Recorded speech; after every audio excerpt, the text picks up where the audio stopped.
आप देख रहे हैं गंदेव न्यूज नेटवर्क, वागड़ क्षेत्र का सबसे भरोसेमंद न्यूज चैनल।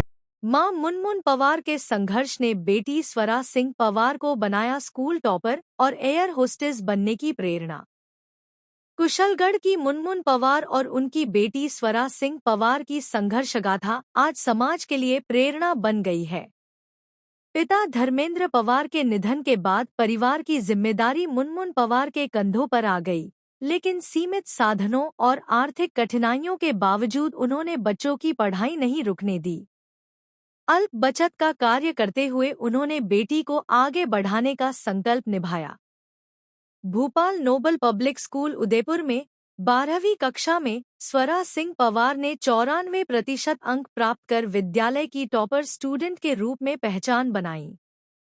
स्वरा ने कहा कि उसका बचपन से सपना एयर होस्टेस बनने का है और उसकी सफलता के पीछे मां मुनमुन पवार, नानी प्रेम कुमार सिसोदिया तथा स्वर्गीय पिता धर्मेंद्र पवार का संघर्ष और आशीर्वाद है। स्वरा ने भावुक होकर कहा कि मां ने हमेशा मुझे बेटा समझकर आगे बढ़ाया और कभी कमजोर नहीं होने दिया। आज जो मुकाम मिला है वह मां मुनमुन पवार के त्याग और मेहनत का परिणाम है। मुनमुन पवार ने समाज की माताओं से बेटियों को बराबर अवसर देने की अपील करते हुए कहा कि बेटियां परिवार और समाज का नाम रोशन कर सकती हैं। उनकी यह प्रेरक कहानी मजबूत इरादों, शिक्षा और मां के त्याग की मिसाल बन गई है। हम बात करेंगे स्वरा सिंह पवार, जो ऊर्जावान बालिका ने अपनी प्रतिभा पर विद्यालय में अव्वल रहकर अपना कुशल का नाम रोशन किया है। क्या नाम है बेटा आपका? मेरा नाम स्वरा सिंह पवार। अच्छा, और कौन सी कक्षा में आपने उत्तीर्ण की?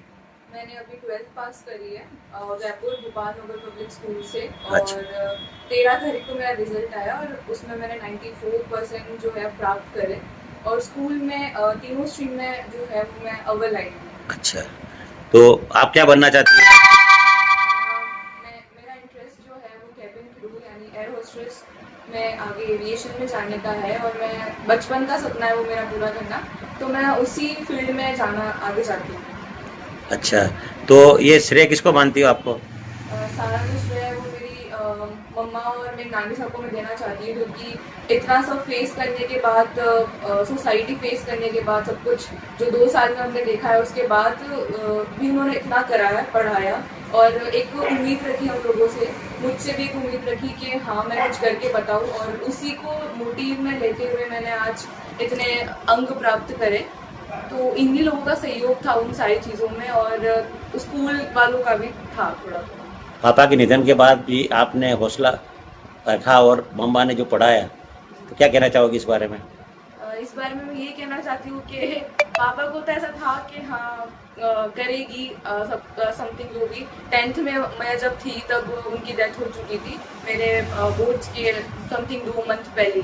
उसके बाद भी मैंने बोर्ड्स वगैरह दी थी, तब मेरा इतना अच्छा पर्स नहीं था, बट उसके बाद जैसे मैंने देखा कि 2 साल के अंदर अंदर क्या हुआ है, मम्मी के स्ट्रगल्स देखे, नानी साहब के भी स्ट्रगल्स देखे, सब कुछ देखना करना, सोसाइटी की सारी बातें सुनना, सब कुछ करना, उसके बाद मैंने अपने आप में भी इम्प्रूवमेंट लाया कि मुझे मेरी फैमिली के लिए कुछ करना है।